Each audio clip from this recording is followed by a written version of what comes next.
Have you ever found yourself opening the fridge every 10 minutes looking for something to eat for dinner, only to end up with snack or fast food? That has been my routine lately. I couldn't push myself to cook for more than 10 minutes. As a result, poor sleep quality, low energy levels, and even added extra pounds. So I decided it's time for a change. But traditional meal prep?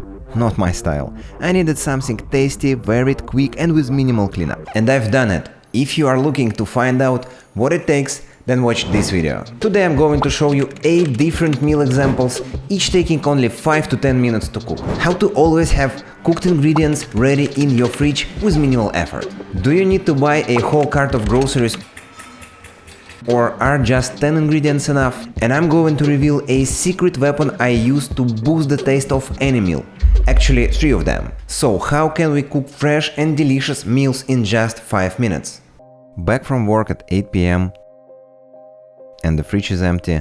Post-work cooking? Nah, too much effort. Guess it's time for my usual plan, pizza. Or maybe some snacks and a bit of red wine. Sure, pizza and soda feel comforting. But the next morning, hard to get out of bed and my entire day just feels off. It reminds me of when I first tried to get into fitness without a real plan. Just doing random exercises without any structure left me more tired than fit. The game changer? A structured plan, both in workouts and meals. It is not just about eating healthy, but eating smart. With a planned meal prep, you are not just feeding your body, you are fueling it. You get up in the morning feeling refreshed, ready to tackle the day. Also, humans are wired for variety. We get bored eating the same thing over and over. We crave new flavors, textures, and experiences. It is not just biology, it's about enjoying life. That's why I have tweaked the classic meal prep. It is not just about solving the what to eat problem, it's about enjoying what you eat. That's why I'm focusing on variety first in my meal plan.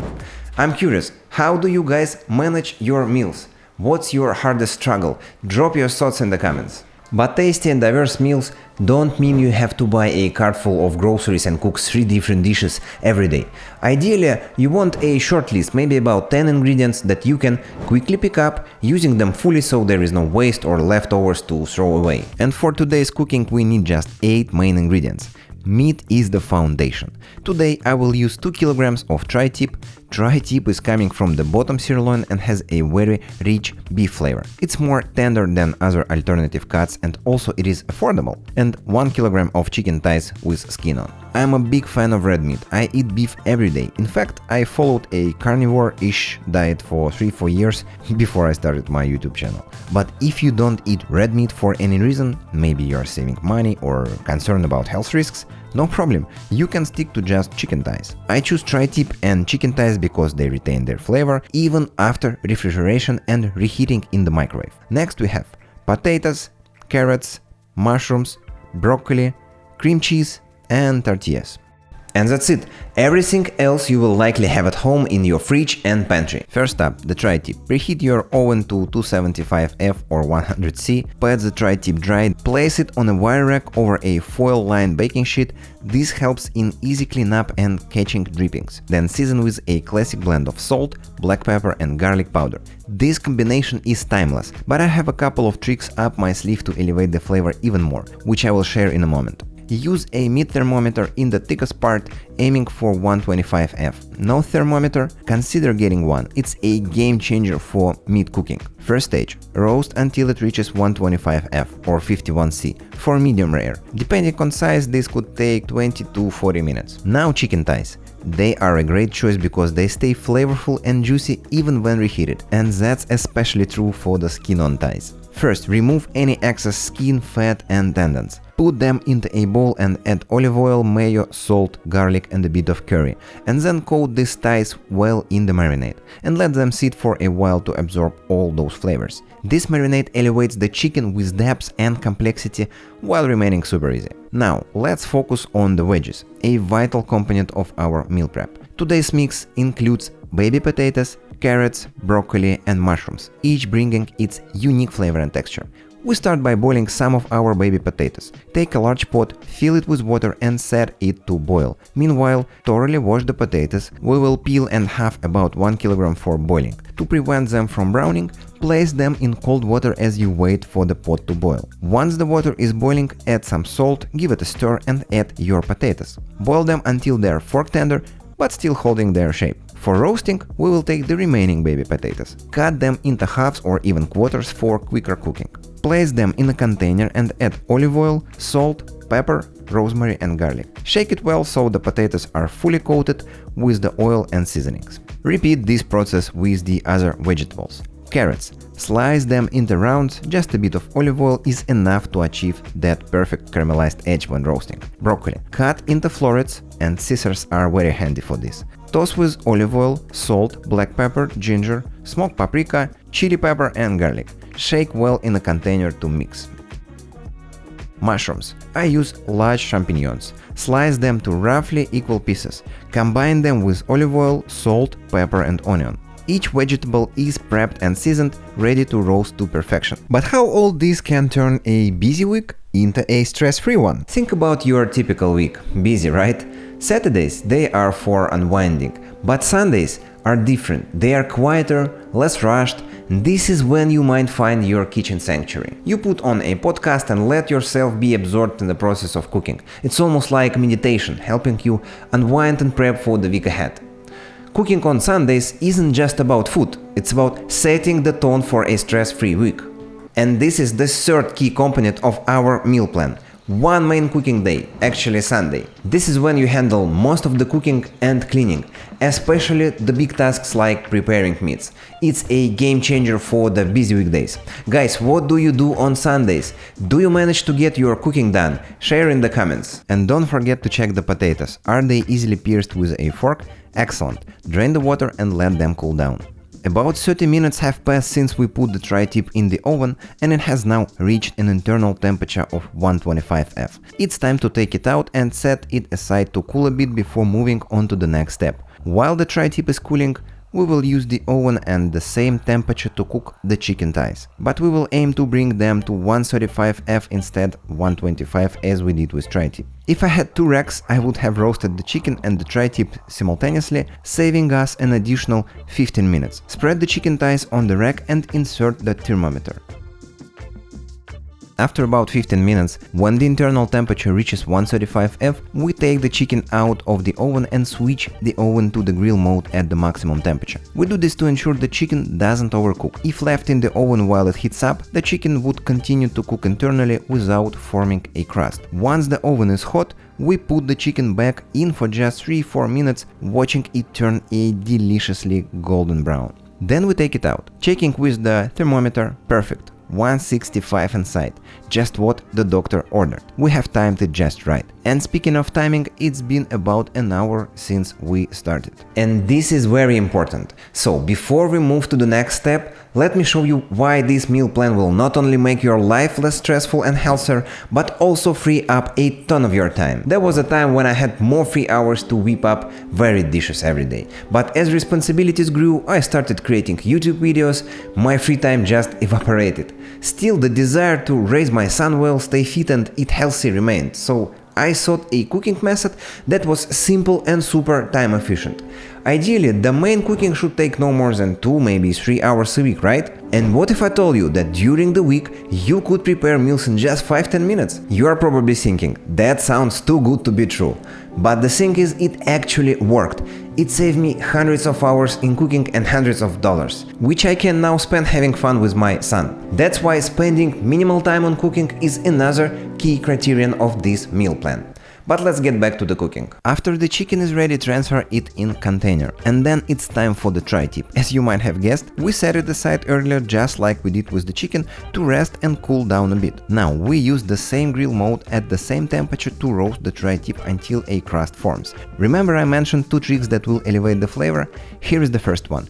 Melt some butter and brush it onto the meat. This helps form a crust, thus boosting the flavor. We only need about 4-5 minutes in the oven. Ideally, Halfway through, flip the meat to get a crust on both sides. By the way, the second trick to further enhance flavor is dry brining. You evenly salt the meat and leave it in the fridge on a rack overnight. The salt deeply penetrates the meat, enhancing its flavor and drying the exterior, which again helps in forming a beautiful crust. This time, however, I decided to skip this step. After about 5 minutes, I take out the tri-tip and set it aside. And now, using the same tray, without removing the foil or pouring out the drippings from the tri-tip and chicken, we lay out the potatoes. Then we pop them into the oven, switching off the grill mode to convection and setting the temperature to around 410 F. They will roast for about 30 minutes, absorbing all those wonderful flavors from the meat drippings, creating a rich and delicious side dish.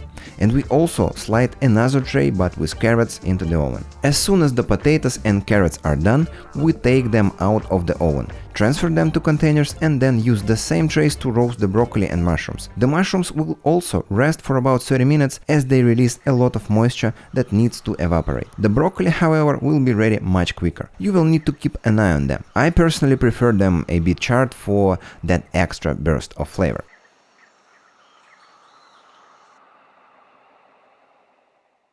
And now you have two options. You can either start preparing your meals right away and portion them into containers to take to work, or you can store everything we have cooked in separate containers in the fridge and prepare your meals throughout the week. Just look at how much food we have prepared.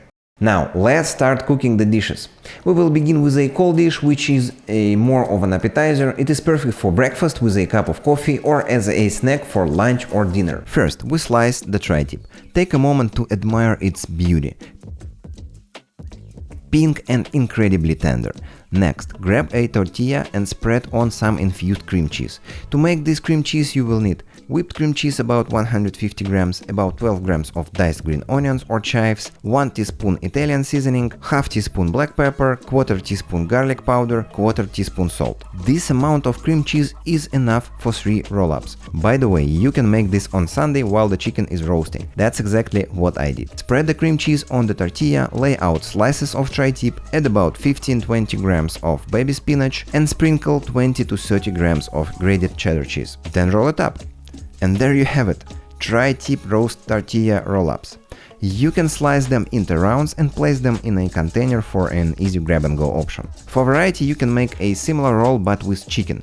Just slice the chicken thinly and follow the same steps.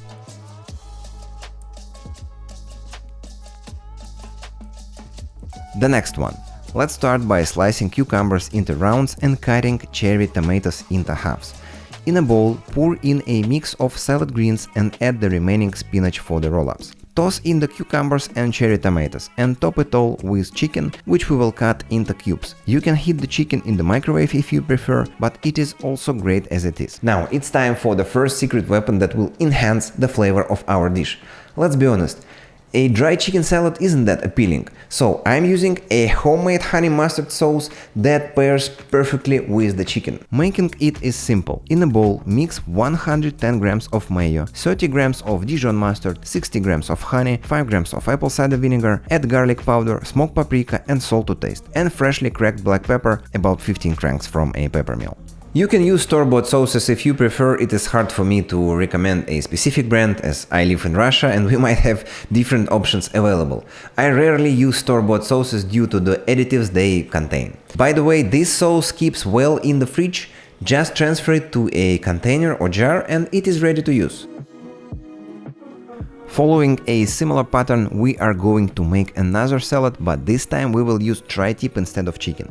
And for an extra flavor kick, we will use our second taste booster, a homemade balsamic vinegar sauce. This sauce is incredibly easy to prepare and I recommend making a larger batch, enough for at least 5-6 servings. To create this rich sauce, start with about 90 grams of regular balsamic vinegar. I'm using 30 grams of thick 12 years balsamic vinegar and 60 grams of regular balsamic vinegar for a perfect balance of density and flavor. Add 60 grams of olive oil, grate 2 cloves of garlic, add 12 grams of Dijon mustard, season the sauce with salt and pepper according to your taste preference. Once all the ingredients are well combined, transfer the sauce into a bottle for easy use and storage. This balsamic vinegar sauce is not just a dressing for the salad, it's a versatile condiment that can elevate a variety of dishes. Let's move on to hot dishes. Reheat boiled potatoes in the microwave for about 6-7 minutes until they are thoroughly hot. Combine 120 ml of both milk and cream in a small saucepan. Add about 10 grams of grated garlic. We don't need to boil it, just gently heat the mixture until the garlic becomes fragrant. Mash the potatoes, stir in the garlic infusion and 100 grams of unsalted butter and mix well. For the tri-tip we are going to slide it a bit thicker than we did for the wrap and salad, and we will briefly fry these slices. Just heat some oil in a pan and fry the slices for about 30 seconds on each side. To serve, place the tri-tip slices on a plate, add a helping of the garlic mashed potatoes seasoned with black pepper. For a bit of acidity, add some pickles, homemade if possible. And don't forget a drizzle of that balsamic vinegar sauce we used in the salad, and garnish with chives or parsley. The same can be done with chicken thighs, and you can reheat it in the pan as a whole piece. Try switching the pickled cucumbers for pickled jalapenos or pickled red onions for a different twist. And now for our third taste booster, pesto. It's super easy to make. Blend about 100 grams of basil leaves, 3 grams of salt, 15 grams of lemon juice, 10 grams of garlic and 60 to 80 grams of olive oil. Instead of pine nuts, I am using 30 grams of walnuts, a great alternative and more budget-friendly, especially considering the price of pine nuts, and some freshly ground black pepper, and blend it all to your desired consistency. Pesto pairs perfectly with chicken. With just a few ingredient swaps, you can create a completely different meal with unique flavors and textures. Simple as that. Our next dish is even easier.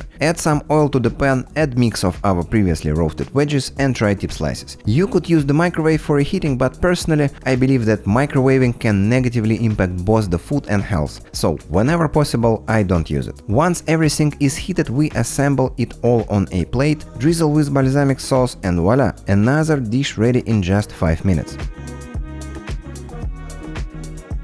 And as you might have guessed, we do the same with the chicken thighs. The only difference, we use honey mustard sauce instead of balsamic vinegar. And a little hack, grab some of these tiny containers for your sauces. Just fill them up with enough sauce for one meal and you are golden. It's a game changer for carrying your meals to work, trust me. And if you are an office slave like me, stack up all these delicious meals directly in containers. Do it for the whole week or for a couple of days ahead. Or just prep your lunch every night for the next day. Now you have a full guide on how to quickly, efficiently and deliciously prep your meals for the week. But knowing is one thing, doing is another. Which leaves us with the killer question: do you value your time and health enough to start smart meal prepping? The best way to find out is by trying what I have just shown you. See for yourself how straightforward and effective this meal prep can be. Your eating habits are a mirror of how you treat your health and life. A healthy body can carry you further in life, you know? And some of you might get super excited and try this meal prep the coming weekend, and others might shrug it off with "I hate cooking" while munching on a chocolate bar or chips. But in the end, it all boils down to your goals. If you want to live a full life, be brimming with energy and strength to say, tackle a new project at work, spend quality time with your son, or maybe even start your own thing, then you've got to give this a shot. Start small and other good habits will follow. Peace.